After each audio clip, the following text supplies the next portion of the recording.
গ্রেফতার বাবা। দিনের পর দিন নেশাগ্রস্ত অবস্থায় বাড়ি এসে বাবা মায়ের ওপর অত্যাচার চালাতো ছেলে, এমনটাই অভিযোগ। এবং সেই অত্যাচার সহ্য করতে না পেরেই ছেলেকে খুন করলেন বাবা। চাঞ্চল্যকর ঘটনাটি ঘটেছে শিলিগুড়ি পুলিশ কমিশনারেটের আশিঘর ফাঁড়ির অন্তর্গত তেলিপাড়া এলাকায়। মৃত যুবকের নাম হচ্ছে নিমাই পাল, বয়স 25 বছর। স্থানীয় সূত্রে জানা যাচ্ছে যে মৃত নিমাইয়ের বাড়িতে রয়েছে তার বাবা, মা, ভাই এবং বোন। তবে নিমাই প্রত্যেক দিন নেশা করতো এবং নেশা করে সে বাড়িতে এসে টাকার জন্য বাবা মায়ের ওপর চড়াও হতো। প্রত্যেক দিনেই তাদের বাড়িতে ঝগড়া ঝামেলা লেগেই থাকতো বলে জানান স্থানীয়রা। এমনকি আগেও দুবার থানায়ও নিয়ে যাওয়া হয় তাকে, তবু অত্যাচার থামেনি। অবশেষে অত্যাচার সহ্য করতে না পেরে বাবা নীলকান্ত পাল ছেলেকে একেবারে মেরে ফেলেন, খুন করে ফেলেন। ছেলেকে খুন করে গ্রেফতার হয়েছেন বাবা। এ নিয়ে আমরা আরো বিস্তারিত জানবো। আমাদের সঙ্গে এই মুহূর্তে রয়েছেন শিলিগুড়ি থেকে আমাদের প্রতিনিধি জয়দীপ বাগ। জয়দীপ, কি কারণে একজন বাবা তার ছেলেকে খুন করতে একেবারে বাধ্য হয়েছে, কি জানতে পারছো? স্থানীয়রা কি জানাচ্ছে? পরিবারের বাকি লোকজনের কি বক্তব্য?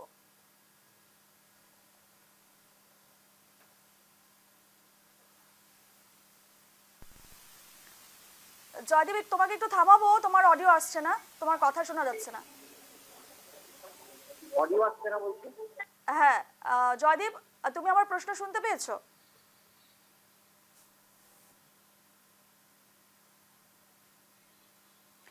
যেমনটা যে খবর উঠে আসছে এই মুহূর্তে আপনাদের জানাচ্ছি, শিলিগুড়ি থেকে যে খবর উঠে আসছে সেখানে একজন বাবা তার ছেলেকে খুন করেছে। এবং যেমনটা অভিযোগ উঠছে, ছেলে বহুদিন ধরেই তাদের ওপর একেবারে বিভিন্নভাবে অত্যাচার চালিয়ে আসছিল এবং সেই ছেলের অত্যাচার সহ্য করতে না পেরেই বাবা একেবারে ছেলেকে প্রাণে মেরে ফেলেন। এবং ঠিক কী কারণে এই ধরনের পদক্ষেপ নিতে বাধ্য হয়েছেন বাবা, তা নিয়ে আরও বিস্তারিত জানবো। আমাদের সঙ্গে এই মুহূর্তে রয়েছেন শিলিগুড়ি থেকে জয়দীপ বাগ। জয়দীপ, কেন একজন বাবা তার ছেলেকে খুন করতে বাধ্য হয়েছে, কি জানতে পারছো? পরিবারের বাকি লোকজন কি বলছেন, স্থানীয়রা কি বলছেন?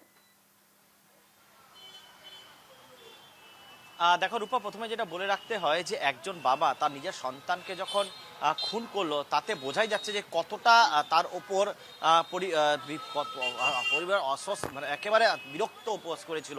যেটা স্থানীয় সূত্রে জানা গিয়েছে যে বেশ কয়েক বছর ধরে ওই যুবক তার বাবা, মা, ভাই বোনের উপর অত্যাচার চালাতো এবং মাঝে মধ্যে নেশার টাকার জোগাড়ের জন্য তার মার উপর অত্যাচার চালাতো এবং এর জন্য মাঝে মধ্যে তাদের মধ্যে ঝামেলা লেগেই থাকতো।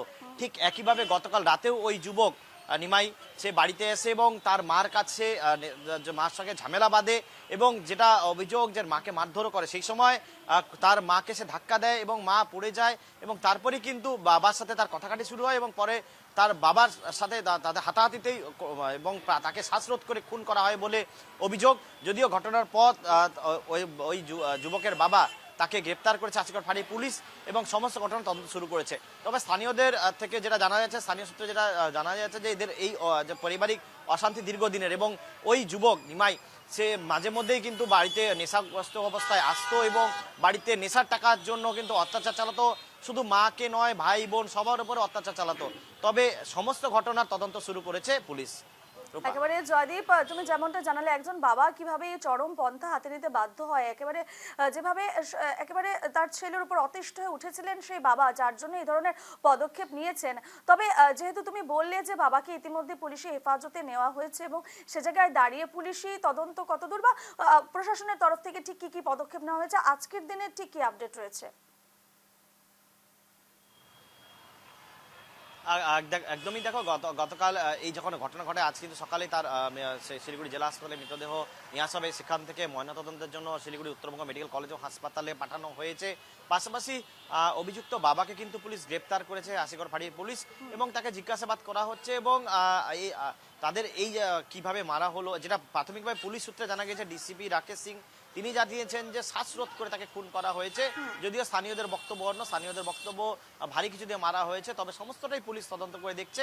পুলিশ ঘটনাস্থলে গিয়ে সমস্ত বিষয় খতিয়ে দেখে স্থানীয়দের সাথে কথা বলে, পরিবারের বাকি সদস্যদের সাথে কথা বলে সমস্ত বিষয়টি জানার চেষ্টা করছে। বেশ বেশ, খবরের আপডেটে আমাদের নজর থাকবে জয়দীপ। আপাতত ধন্যবাদ জানাচ্ছি।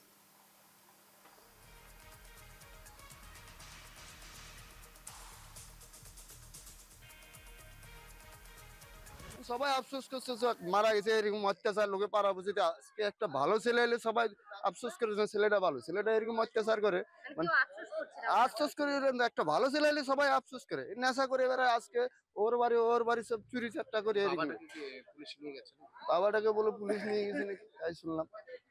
গতকাল কখন ঘটেছে ঘটনা? সেটা বলতে পারবো না, আমরা তো সবাই তো কাজকর্মে থাকি। আমরা এই যে আসতেছি রাত্রে হয়তো পারে 12টা-10টার দিকে এরকম হবে। অ্যাকর্ডিংলি আমরা আমাদের ওখানে ফোর্স যায়, সেটা দেখে কি ওখানে যেটা নিমাই পালের যে বডিটা পড়ে আছে সেটাকে আমরা তুলে শিলিগুড়ি ডিস্ট্রিক্ট হসপিটালে পাঠাই।